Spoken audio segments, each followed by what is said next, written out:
Salve, pessoal! Tudo bem? Está no ar o episódio 205 do podcast da Página 5. Aqui, Rodrigo Casarim. Página 5 também é coluna de livros que edito no portal UOL. Estou no Instagram como Página.5, no Blue Sky como Rodrigo Casarim e no Telegram, só procurar pelo grupo Página 5. Também assine a newsletter da Página 5. Basta se cadastrar no página5.substack.com. Link na descrição do episódio. E quem quiser contribuir com uma grana para fortalecer o trabalho, pode assinar a versão paga da News. Além de dicas exclusivas, os assinantes podem participar de encontros virtuais e do clube de leitura da Página 5. Aqui as nossas próximas leituras. Em outubro, agora no dia 20, será a vez do Doloroso Homens ao Sol, de Ghassan Kanafani, um dos principais nomes da literatura palestina. E em dezembro conversaremos sobre uma das escritoras brasileiras mais aplaudidas dos últimos anos, Micheline Verunchik. O livro escolhido é Caminhando com os Mortos, vencedor do Prêmio Oceanos de 2024. Pela sua obra envolvente e visionária que, em meio ao terror apocalíptico, reafirma a força da arte. Por esse motivo que a Academia Sueca escolheu o húngaro Laszlo Krasznahorkai como vencedor do Prêmio Nobel de Literatura de 2025. Assim que o prêmio foi anunciado, a Companhia das Letras correu para informar que em breve lançará 2 novos romances de Laszlo por aqui, dentre eles Hershit 07769, apresentado como um romance monumental de mais de 400 páginas escrito em uma só frase. Apenas um livro do húngaro já está disponível em nossas livrarias, Satan Tango, original de 1985, que nos chegou em 2022 com tradução de Paulo Schiller. Não virou best-seller, longe disso, mas é um romance que conquistou um punhado de bons leitores. Leitor de respeito que admira demais a obra de Laszlo é Lucas Lazzaretti, que já leu boa parte dos livros do cara. Lucas é doutor em filosofia, tradutor e escritor, autor de ficções como o ótimo Saturno Translada, publicado pela Sete Letras. Muita gente conhece o Lucas pela faceta de crítico literário, graças a resenhas publicadas no canal Livrada. Lucas é o convidado desse papo sobre a obra de Laszlo Krasznahorkai, um autor que, pelo visto, merece ser descoberto por mais leitores brasileiros. Lucas Lazzaretti, muito obrigado pela presença aqui no podcast da Página 5.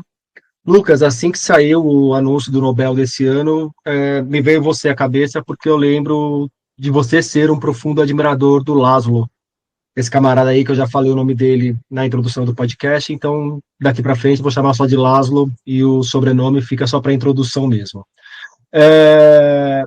Você fez um vídeo sobre o Laszlo, no qual você fala que a obra dele é incrível e ele é um autor incrível, ou alguma coisa assim, não lembro se o adjetivo foi incrível exatamente, mas era um elogio bem superlativo.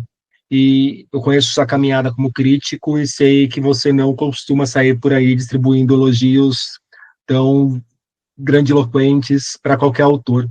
Como que você foi conhecer a obra desse cara lá, Lucas? Bom, oi, Rodrigo, obrigado pelo convite. Eu fiquei felicíssimo, na verdade, de saber que ele ganhou.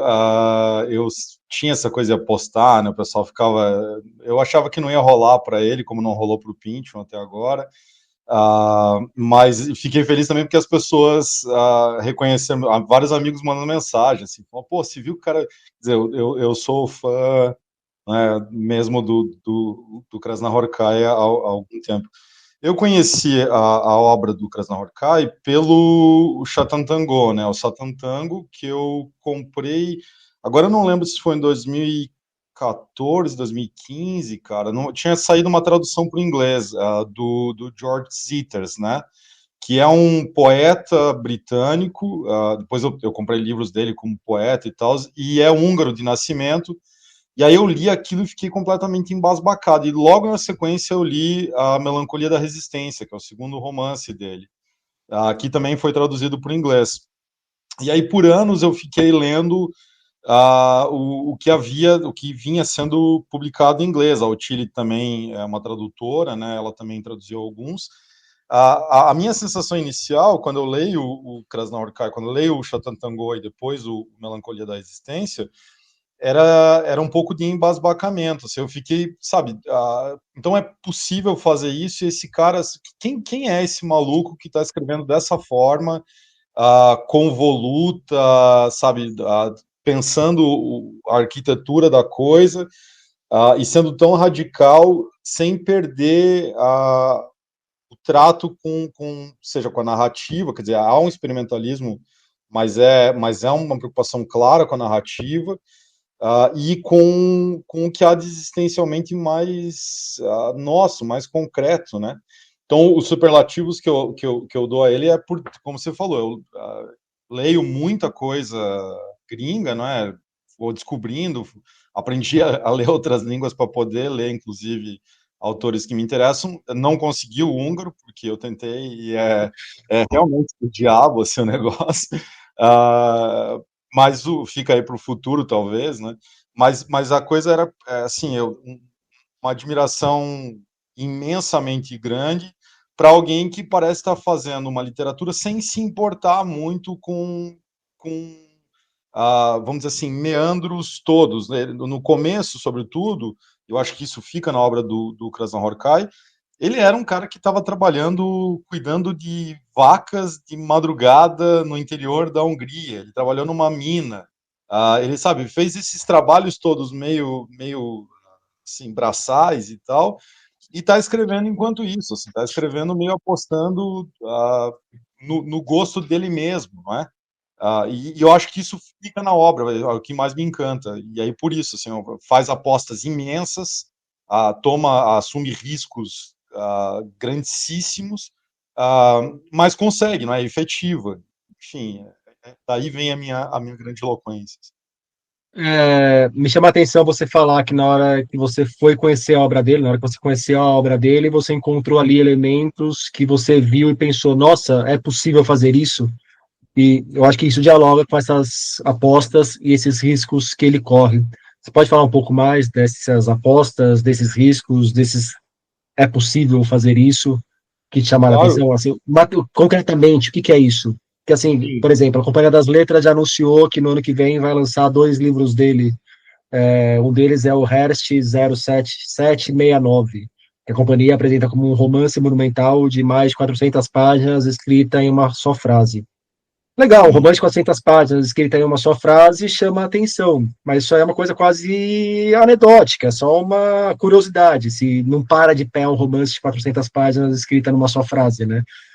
Qualquer Sim. pessoa pode escrever um romance de 400 páginas escrito numa só frase. Agora, se vai prestar, já é mais difícil.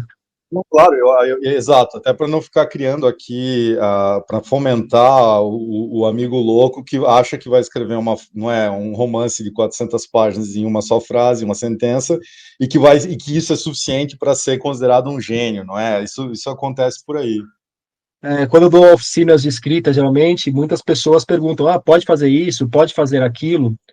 Eu falo: na escrita, na arte, você pode fazer absolutamente qualquer coisa. Eu posso te passar referências do que vem sendo feito, o que não vem sendo feito, o que costuma funcionar, o que não costuma funcionar. A chance de você seguir um caminho e ficar uma coisa pavorosamente péssima é gigantesca. Mas você pode seguir esse caminho também, está liberado. Você pode fazer alguma coisa pavorosamente horrível e, e quem sabe você seja a exceção que vai conseguir fazer isso de uma maneira bem feita. Não, claro, o que você falou é verdade. Você mede as coisas pelo efeito alcançado na literatura, não é? Então, assim, você pode tentar assumir um risco como esse, escrever um romance de 400 páginas, com uma só sentença e falhar miseravelmente. Há grande chance de que você vá falhar miseravelmente, né? Que você e qualquer um de nós, ao fazermos, consigamos um efeito muito, muito pouco, baixo, ridículo, cansativo e tudo mais. A questão é o que você perguntou: quais são o que torna a coisa tão interessante, né? Assumir os riscos e conseguir os efeitos necessários. E aí é interessante no Krasznahorkai, porque ele tentou coisas diferentes em romances diferentes. Então, vamos lá, para te dar exemplos concretos de como a coisa acontece. E aí aqui eu vou talvez dar um pequeno spoiler do único romance que a gente tem em português, que é o Satan Tango, né, que foi traduzido pelo Schiller. Ó, já fica avisado que vai ter spoiler e pode ficar à vontade para dar todos os spoilers que precisar, porque a gente está falando aqui da qualidade do autor e da forma dele. Então, se é um romance bom, ele vai parar de pé, independente da revelação do enredo. Exato, exato. E até porque os enredos dele não necessariamente são. Isso é uma característica do que eles chamam aqui muito, entre aspas, de literatura pós-moderna. Não é? Ela não está tão preocupada em ficar aferrada ao enredo, e está muito mais preocupada em como se faz a coisa. Não é? O importante não é chegar, é os amigos que a gente faz na jornada. Então, o que acontece no Satan Tango? Você começa com algumas páginas de uma descrição de uma cena. E o livro todo vai ter, ele é dividido em duas partes, ele tem uma arquitetura que vai chegar vamos dizer assim, vai alçar a uma culminância tensional e vai descer dessa culminância tensional. E o final dele, quando a gente chega no final, e aí é um capítulo dedicado ao médico, que é um dos personagens que está lá vendo todo mundo viver a vida ali naquela vilazinha comunitária e tal, interiorana, as mesmas páginas do começo aparecem no fim. Então é um ciclo que se fechou, não é? Eu lembro da minha sensação de estar lendo e falando, mas espera aí, eu já li essa mesma sentença. Aí eu voltava e comecei, caramba, ele está falando, é a mesma coisa. No final ele terminou onde começou e você começa a imaginar e fala assim, então esse daqui é o narrador de todo, sabe, de todo esse romance. Para fazer esse fechamento da coisa, para o que a gente chama, teoricamente, assim, é imanência, não é? Você não aponta para nada fora do próprio romance, não tem um demiurgo, não tem uma voz, não tem um narrador extra, tal. Você tem esse narrador fechado ali dentro, e sugerindo que é ele que está compondo uma obra. E, portanto, é uma obra de ficção. Você não sequer pode confiar em tudo aquilo que tá sendo dito ali. Pode ser só a imaginação, pode ser só a expectativa, a projeção daquele médico. Né? Então, isso é um dos elementos. O fato de que ele coloca, talvez um dos capítulos, eu sempre repito isso, mas um dos capítulos mais doloridos que eu já li na história da literatura, assim, eu já, não é, tem coisas do idiota do Dostoiévski que me machucaram tanto, mas que é o capítulo da menina que está no Satan Tango, que é uma criança e tal, aquilo, e tá bem, sabe, quase no meio ali, tá fazendo a transição, quer dizer, você levar a atenção narrativa de uma maneira que você vai contar algo que é horrendo, que é violento, que é absurdo, que é a questão da marginalização, que está sempre presente nos livros dele, mas fazer isso de uma maneira, eu não diria plana, mas mantendo o mesmo tom, quer dizer, isso é muito difícil em termos de estilo, não é? Isso vai acontecer, por exemplo, no segundo romance dele, um segundo romance que, o Melancolia da Resistência, que vai caminhar atrás de um personagem específico, que é meio que a costura, não é, de todo o romance, mas esse personagem, ele constantemente se abre para os acontecimentos de fora. Ah, quando ele começa a ensaiar essas frases, sentenças mais longas, ele usa, por exemplo, Rodrigo, um elemento, uma técnica que é do fluxo de consciência. Só que ele não usa o fluxo de consciência à maneira do Joyce, à maneira da Virginia Woolf. Ele usa o fluxo de consciência fazendo como que intromissões da própria realidade. É quase como se se os personagens permitissem que a realidade falasse. De novo, isso é um risco muito, muito grande. E aí acontece, só para fazer um parênteses aqui, o Satan Tango, o Melancolia da Resistência são dois livros que pertencem a uma tetralogia muito, muito solta, certo? O terceiro é o Guerra e Guerra, e o quarto é o que vai ser publicado aqui no Brasil, que é a volta do Barão de Werkmeister, a volta para casa do Barão de Werkmeister, né, que é um livro grande também, até maior, acho que deve ter umas 500 páginas, 600 páginas talvez. No Guerra e Guerra, o personagem também é um bibliotecário que encontra um livro e decide que ele tem que colocar esse livro para o mundo. Se ele está na Hungria, ele tem que colocar para o mundo. Ele decide ir para Nova York para colocar na internet. Quer dizer, não faz sentido nenhum. Mas a dicção dele, a linguagem dessa voz, que claramente tem questões psicológicas, psiquiátricas, talvez, acontecendo ali, ela deixa de ser uma voz subjetiva e passa a ser, muitas vezes, a própria representação da realidade em que ele está vivendo, assim. E aí, de novo, conseguir esses feitos é muito grande. Há outros romances onde ele vai trabalhar a influência asiática dele, novelas e romances, não é? Ele foi para a China, foi para o Japão, sobretudo, e isso aparece. Então, vamos dizer assim, essa verborragia que pode estar presente em alguns, lá no que são os romances, digamos, orientais, há uma busca por uma prática que eu até diria de zen, um certo quietismo, uma coisa, sabe, um foco muito grande numa ideia de beleza. Então, isso tudo para dizer, o grande mérito dele é arriscar e obter efeitos efetivos, não é? Efeitos efetivos parecem uma redundância, mas não reais, não é?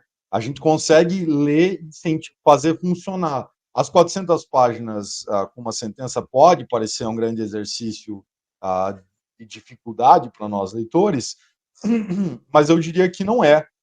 Que ele consegue, que a sacada aqui é o ritmo. Se ele consegue colocar um ritmo tal que a nossa leitura vá acompanhando, você não cansa tanto, e ele consegue fazer isso. Não é? Então é isso, assim, ele mobiliza muitas técnicas, ele se arrisca em vários lugares, e mesmo assim você consegue ver ele realizando que a gente chamaria muito, muito de poética, não é? Pensar essa literatura como feito da própria literatura. Desse toda a sua resposta, eu tenho algumas observações para fazer, algumas perguntas também. Primeiro, eu estou super curioso para ver quando esse livro começar a ser mais lido, o Satan Tango, como é que vai ser a reação das pessoas na Amazon indo lá reclamar da edição, falando, nossa, meu livro veio com página repetida, não sei o quê, qualquer coisa nessa linha, acompanhada das letras, que se prepare, ou então já prepare uma nota ali, nota do editor, explicando o recurso e explicando o romance para os leitores nem tão talentosos assim, digamos. E por falar em leitores talentosos, o Laszlo era um cara que vinha no meu radar há bastante tempo, muito por conta das apostas do Nobel. Fazia bastante tempo já que ele aparecia ali entre os 5, 10 primeiros das casas de apostas, né? Fazia diversos anos que ele estava bem colocado. Mas isso aí faz com que o nome passe a ser de alguma forma familiar para mim. Mas comecei a ficar curioso para conhecer a literatura dele antes do prêmio, justamente não pela quantidade de leitores falando dele exatamente, mas pela quantidade de leitores que eu admiro e que eu confio falando dele e demonstrando uma admiração profunda pelo que ele vinha fazendo. E eu já ouvi de outros raros leitores e Laszlo, mas esses bons leitores em quem confio, falando também que, assim, esse capítulo, Satan Tango, meio que é aqueles momentos de uma obra que podem já justificar uma obra inteira. Que às vezes tem isso, né? A gente às vezes encontra algumas coisas em certos escritores que se a pessoa não precisaria nem ter escrito aquele livro, mas apenas aquele momento daquele livro já bastaria para ganhar mais do que os prêmios, ganhar um espaço na literatura, na história da literatura, me parece. Quando eu falo isso, eu lembro sempre do Cormac McCarthy, que tem o A Travessia, que tem aquela primeira parte da travessia, que é a jornada do garoto com a loba. E eu parei de ler esse livro na hora que terminou essa primeira parte, que eu falei, puta, para mim esse livro aqui, por enquanto isso aqui basta, que já foi uma experiência, já é uma experiência tão marcante, que vou demorar tanto tempo para lidar com isso que eu acabei de ler, que o resto do livro pode esperar outro momento para eu seguir em frente. Mas, feito esse comentário, você falou da tetralogia, e, poxa, as editoras adoram vender tetralogias, trilogias e afins por aí. O que une, mais ou menos, essa tetralogia? Cara, alguns elementos unem. Tem os dois primeiros e o último, eles dá para se entender que eles passam mais ou menos numa mesma região, não é? No interior da Hungria. Então, o primeiro, o Satan Tango, é essa vila, é uma fazenda modelo, digamos assim, não é? Então, isso fez parte de um programa da Hungria comunista, de colocar pessoas, de realocar ou alocar pessoas para trabalharem em fazendas comunitárias que funcionariam como uma espécie de sindicato e que deveria, vamos dizer assim, levar um certo progresso para a região e para as próprias pessoas, né? Então era um lugar onde o Estado colocaria uma escola, não é, uma mercearia, ia ter um médico. O que nós pegamos no Satantango é os resquícios falidos disso, né? Existe uma escola, mas as crianças já não vão mais, e o diretor da escola acha que ele é uma espécie de único culto ali da região e tudo mais. Existe uma merceariazinha, mas que serve basicamente para dar os víveres mais elementares e bebida, sobretudo, para aquelas pessoas. Existe um médico, mas um médico que é ele mesmo meio hipocondríaco e que tem, não é, bebe também muito e fica ali, tem uma distância das pessoas, enfim. E aí a promessa do Irmia, que é esse personagem, é de que ele vai conduzir eles a um outro lugar, não é? Um outro lugar que seria basicamente o mesmo que já se provou falido ali, assim. No Melancolia da Existência, é uma cidadezinha pequena também, que está sendo controlada politicamente por uma mulher que ela controla o marido dela e controla todos os marionetes ali. E aí chega um trem carregando uma baleia empalhada, assim, e aí junto com esse trem chega uma turba, uma multidão de pessoas que estão seguindo esse trem, porque é meio que assim, um espetáculo. Você paga para ver a baleia e tal. Tá lá dentro do trem. E aí essas pessoas estão ali, você vê que a qualquer momento pode descambar em uma espécie de revolta sem razão, assim.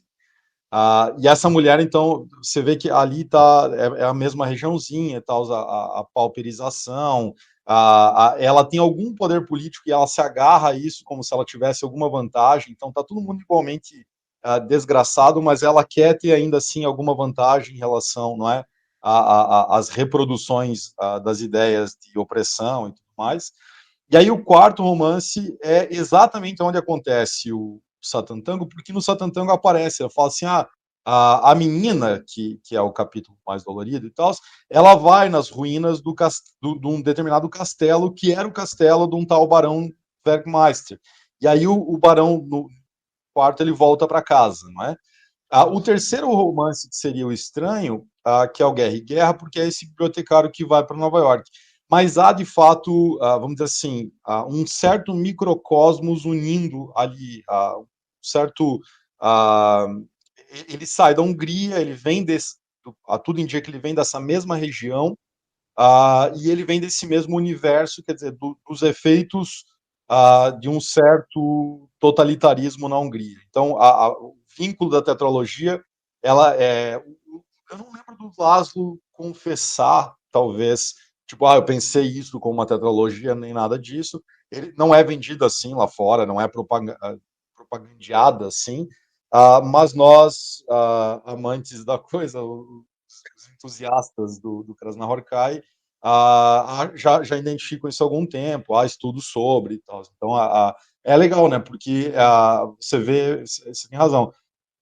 Editoras adoram vender tetralogia, porque aí você consegue fazer um box, porque você consegue, não é, fazer venda casada de alguns livros, assim.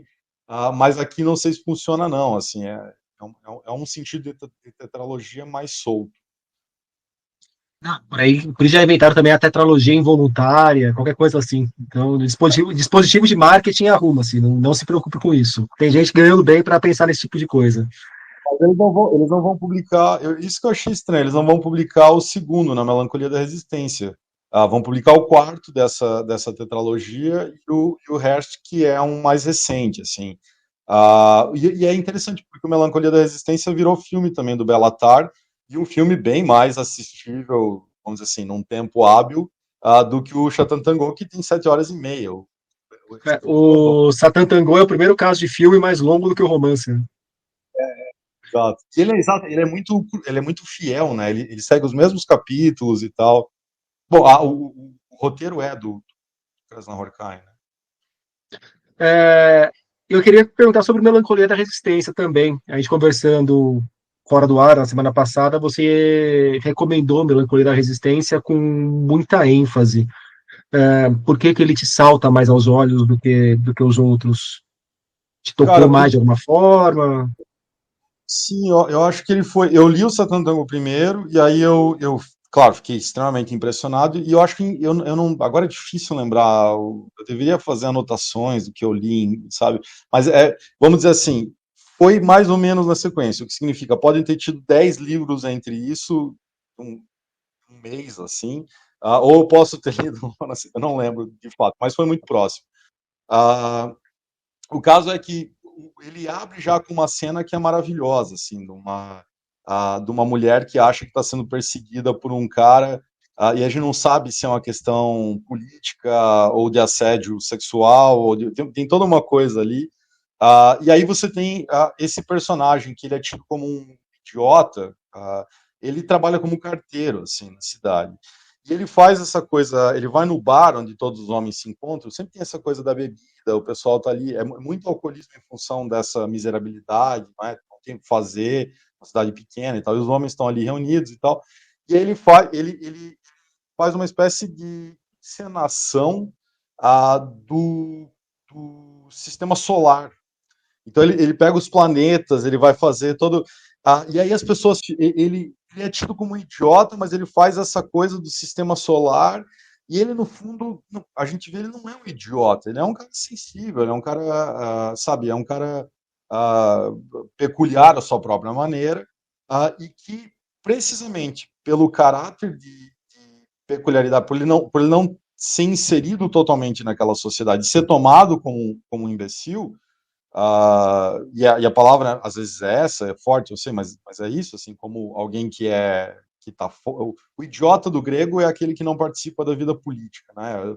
Na Grécia Antiga, na polis, era isso, é o cara que tem o direito de participar, tem idade, tem todas as condições e ele opta por não participar.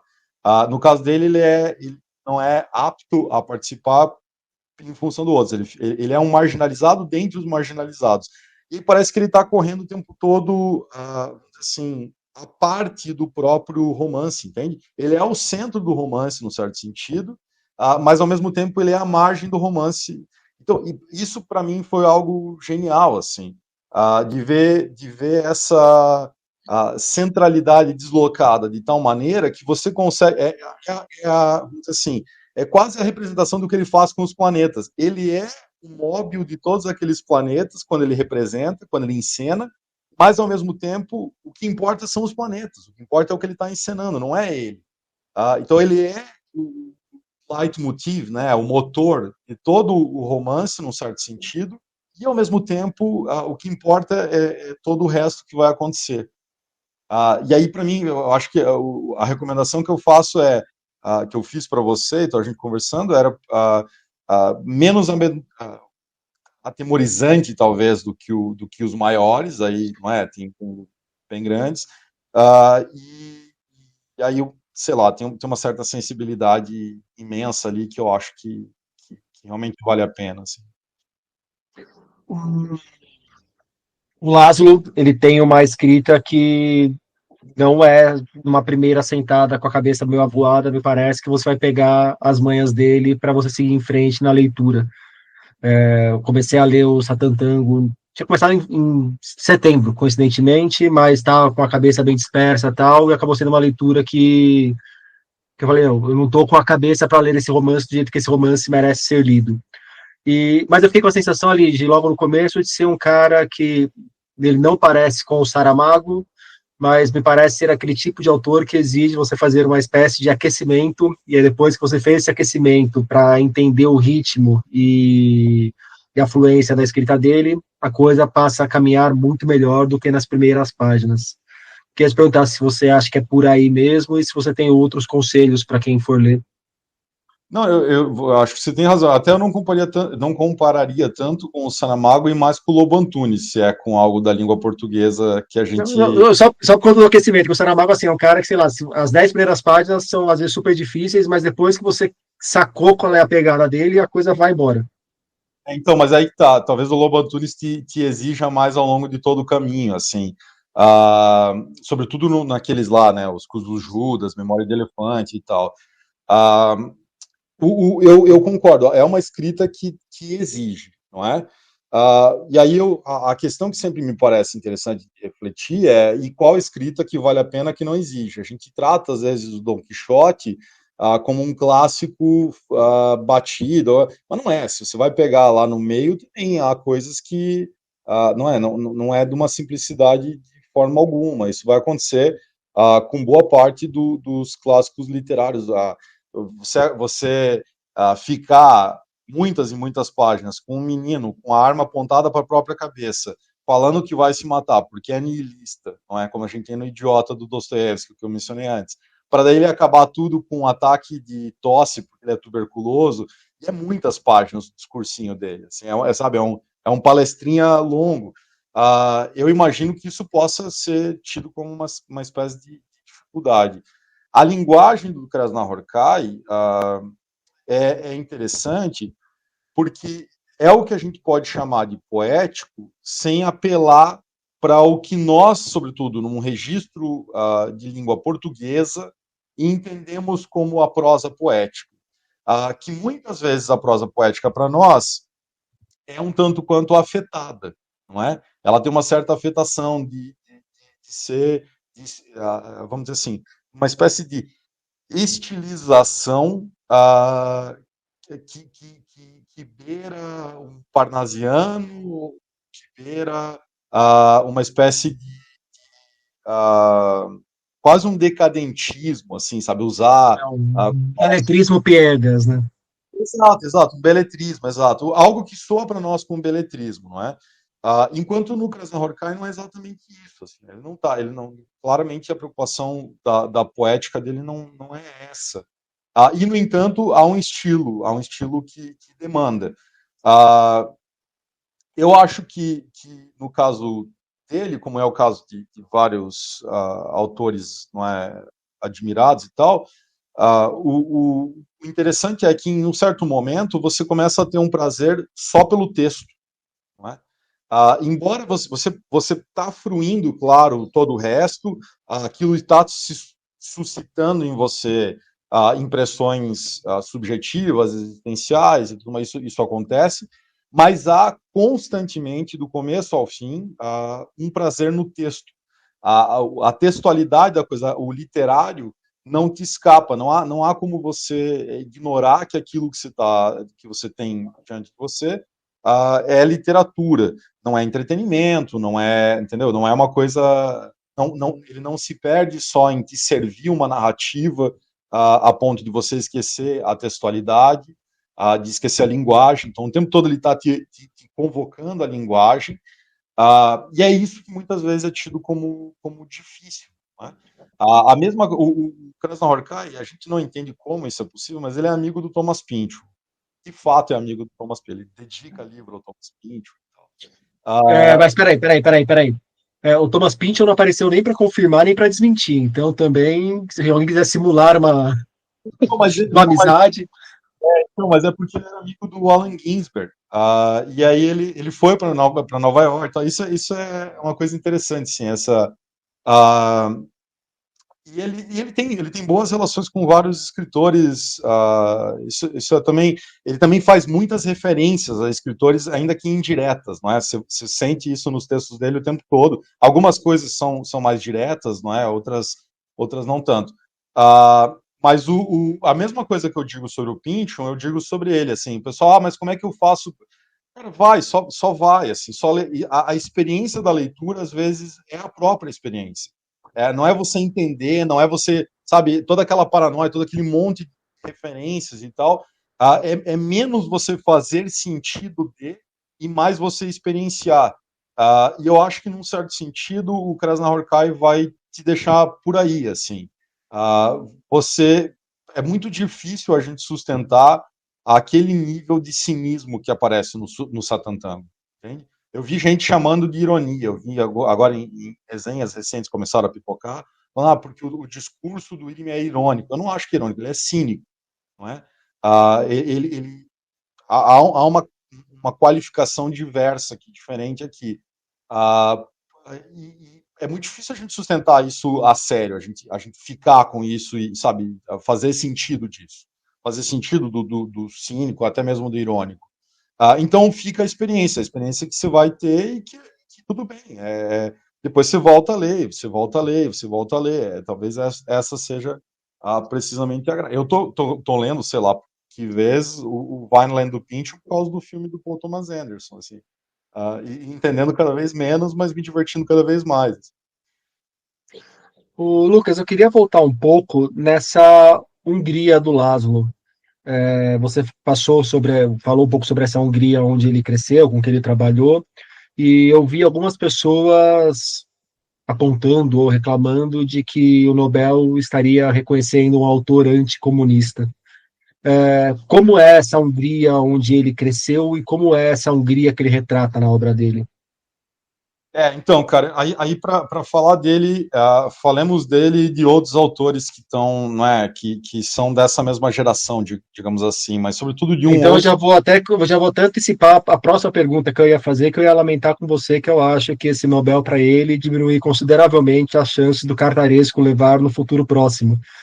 Me parece que É, o não cara, pela forma, mas pelo conteúdo dos dois, uma questão de decadência, de desilusão, de melancolia desse final da União Soviética e tal. Eu acho que são obras que parece que se aproximam, são universos próximos. e aí é interessante, sim, porque a ideia de que, por exemplo, o Cartaresco é romeno, não é? Então tem um tipo de ditadura totalitarista romena específica, não é? A Hungria também tem um tipo específico e um tipo que a gente fala em União Soviética, comunismo, como se fosse uma unidade. Não é tão unidade assim, tem elementos que são muito peculiares de cada lugar onde a coisa se deu, e a Hungria certamente é um deles. O outro autor que eu ia comentar é o Peter Nadas, que É, saiu.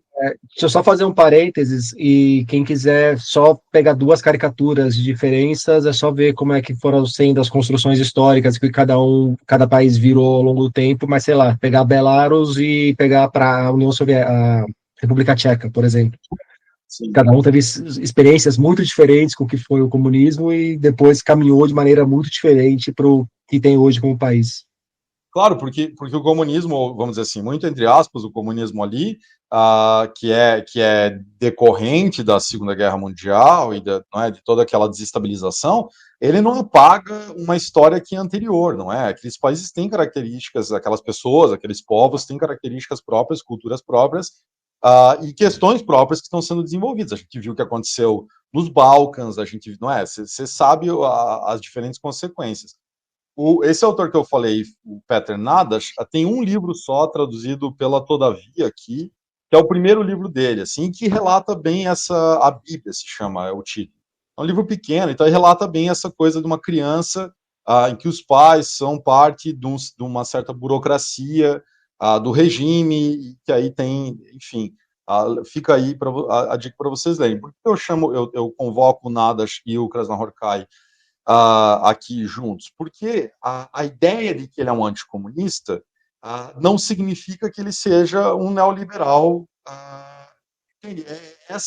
Jogos de oposição falaciosos que estão presentes na mente, eu diria, não é nem da população, eu diria que é de uma certa parcela que se supõe esclarecida da população, não é? Leem a resenha literária em jornal capitalista, do capitalismo, sobre economia, é uma coisa um tanto quanto confusa. Acontece isso, eles não são anticomunistas, eles são contra um determinado regime no qual eles cresceram, e que poderia ser, inclusive, questionado se foi de fato comunista. E aí um negócio interessante, tanto o Laszlo quanto o Peter Nadas são pessoas que têm uma formação, quer dizer, que fazem uma formação universitária, que têm a possibilidade de atuar dentro dessa formação universitária nos seus próprios países, no tempo da sua juventude, e que optam por sair, por ir morar no interior, por fazer trabalho braçal, por fazer outro, entendeu? Quer dizer, porque acreditam num certo senso comunitário e porque acreditam, porque procuram estar mais próximos das pessoas realmente viventes, digamos assim. O Peter Nadas diz que ele comia a raiz e que ele roubava a comida, tipo milho, sei lá o que, que era. É que ele mora até hoje no interior do interior da Hungria, lá numa cidadezinha. Ah, E eles pagam, obviamente, o preço disso, né? Por não se integrarem ao chamemos de mainstream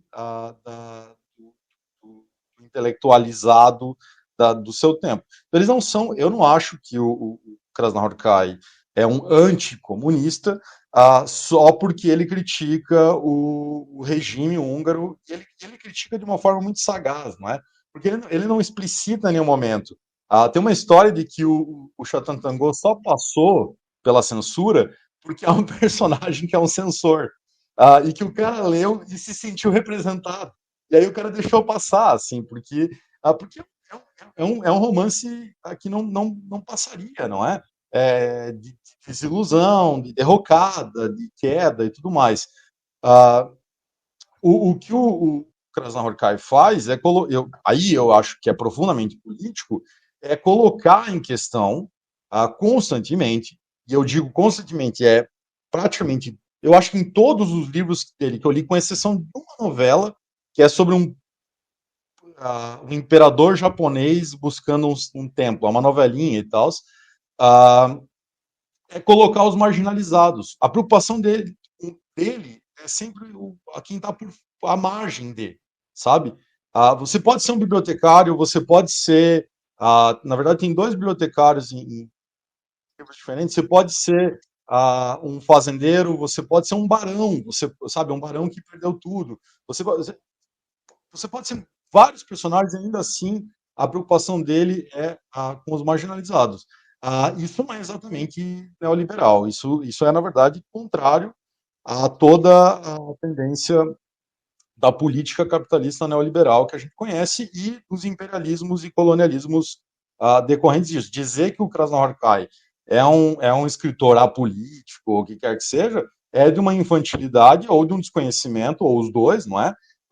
Ou pode ser mau caratismo mesmo, muito grande, porque basta você lê que o tempo todo ele está fazendo considerações que são de implicação política, e eu diria de uma implicação política à esquerda. Ele é crítico do atual governo húngaro, ele sequer estava morando na Hungria, precisamente por isso. Então, assim, não, vamos dizer assim, associar a crítica a um determinado período da Hungria primeiro, o anticomunismo, como se isso levasse a ser ele neoliberal, eurocêntrico, isso não faz sentido nenhum. Assim. E a gente já falou de alguns nomes aqui ao longo do nosso papo, mas eu queria saber se você pode pontuar alguns autores que de repente podem nos ilustrar um pouco do que a gente vai encontrar no Laszlo. Você falou do Pynchon, você falou do Lobo Antunes, mas com quem você acha que ele dialoga em termos de referências, de influências? Todo lugar que fala do nome dele, no conjunto de marketing, vem o Kafka junto. Mas o Kafka eu acho que a gente pode aplicar a pelo menos 80% da literatura do século XX e XXI, né? Pois é, então, você jogar a cartada Kafka é a cartada mais fácil aí, não é? Porque é ou Kafka ou não Kafka, assim, né? Não tem como. E mesmo nos não Né? Kafkas, você. E você tá no século XXI e não ter influência do Kafka é muito kafkiano por si só, então. E ela vai acontecer ainda que você não queira, não é? Porque você vai pegar isso indiretamente e tal, por várias e várias, salvo, claro, que a sua literatura seja aí puro comercial, entretenimento e tal, aí talvez ela não apareça. Aí talvez seja engraçado, porque é Kafka, mas pelo verso da coisa, não é? Kafka contra pelo. Exato. Mas eu acho que sim, o Lobo Antunes, por exemplo, por uma familiaridade na questão estilística linguística, não é? Você tem algo que exige de você, tem esse discurso de uma voz que fala, em alguns momentos fala de uma forma convoluta e tudo mais. Então, você falou o Saramago, poderia ser. Eu mencionei o Pynchon porque é esse jogo com as referências, um jogo muito grande, sobretudo você vai sobrepor coisas e você vai horizontalizar elas. Então, elas não têm a quebra da verticalização, que é típica do que eles chamam de pós-moderno, da literatura experimental, é difícil qualificar aqui, mas essa quebra da verticalização significa Se eu trago um elemento científico, eu trago um elemento arquitetônico, eu trago um elemento popular, esses elementos eles estão colocados no mesmo plano, eles não têm nenhuma hegemonia ou precedência de um sobre o outro, não é? E eles constituem esse mesmo plano, essa mesma tessitura no mesmo lugar. Não é isso que você vai ter, sei lá, no próprio, na maior parte do modernismo, ou, sobretudo, antes, não é? Há discursos que são hegemônicos em relação aos outros, não é? Há registros que são hegemônicos em relação aos outros. Então, isso é uma coisa que aproxima ele do Pynchon, aproximaria ele de outros ali, Tom DeLillo, essas coisas assim. Então, também é uma dificuldade, né? A gente que vai ler o Tom DeLillo e encontra essa dificuldade. O Cartaresco também pode ser esse cara, embora eu ache o Cartaresco muitíssimo mais fácil de ler e agradável do que o Krasznahorkai. Ele é mais simpático com os leitores, digamos assim. Um outro nome que apareceu algumas vezes, sobretudo fora do Brasil, e aqui, aí eu não sei se é porque não tem uma recepção suficiente, é o nome do Sebald, que inclusive elogiou o Krasznahorkai muitíssimo. Assim, o Sebald era um cara que gostava muito, porque o Sebald, o Krasznahorkai morou na década de, acho que foi em 1990, 91, ele morou na Alemanha, e os livros dele, se eu não me engano, começaram a sair primeiro em alemão, em tradução, do que em inglês, não é? Ou outras línguas. Porque há uma proximidade histórica já intelectual entre Hungria e Alemanha, então, e também de trânsitos políticos e tal, não é tão distante.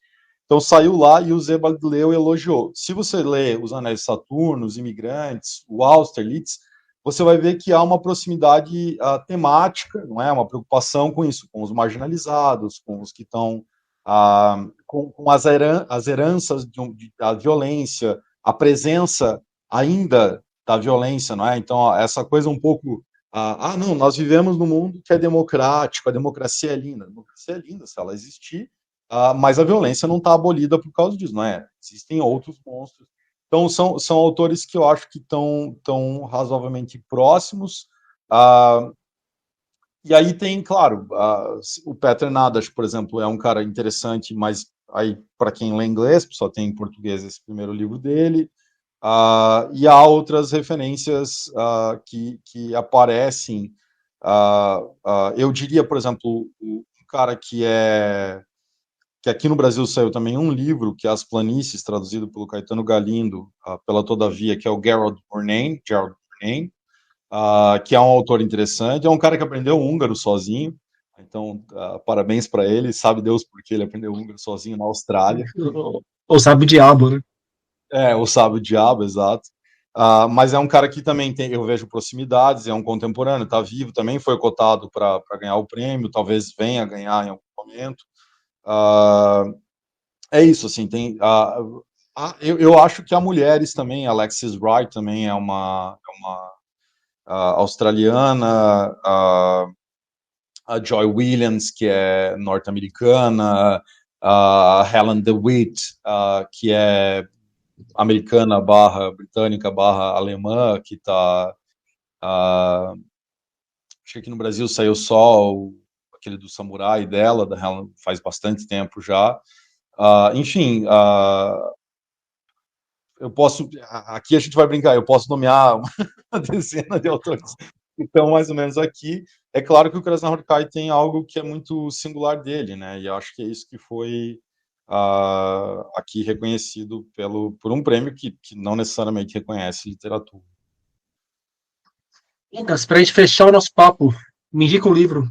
Só vou pedir para que não seja um livro do Laszlo, que seja de qualquer outro autor. Inclusive, se quiser indicar livro seu, fique à vontade.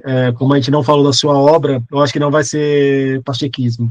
Não, isso jamais. Isso puxa, cara, um livro para você e para leitores aí do Brasil, tem que ser em português, né? Então a gente tem que pegar alguma coisa daqui. Vamos fazer um negócio. A gente já sabe que as notas estão dadas, mas o último livro do Mussa. Como é que é? Eu esqueci o nome agora, porra, foi mal. A Incrível Zona Norte? A Incrível A Zona Norte. Extraordinária Zona Norte. A Extraordinária Zona Norte. Extraordinária Zona Norte. Eu gostei desse livro. Gosto do Mussa, na verdade. Mais que esse livro, Mussa Obras Completas. Né? Exato, exato. Tudo, assim, eu acho... Acho que é legal, assim, é um dos autores que você lê, relê e sempre tem coisa ali, é divertido, acho fantástico. Mussa é boa literatura. Lucas Lazarete, muito obrigado pelo papo. Eu que agradeço, Rodrigo.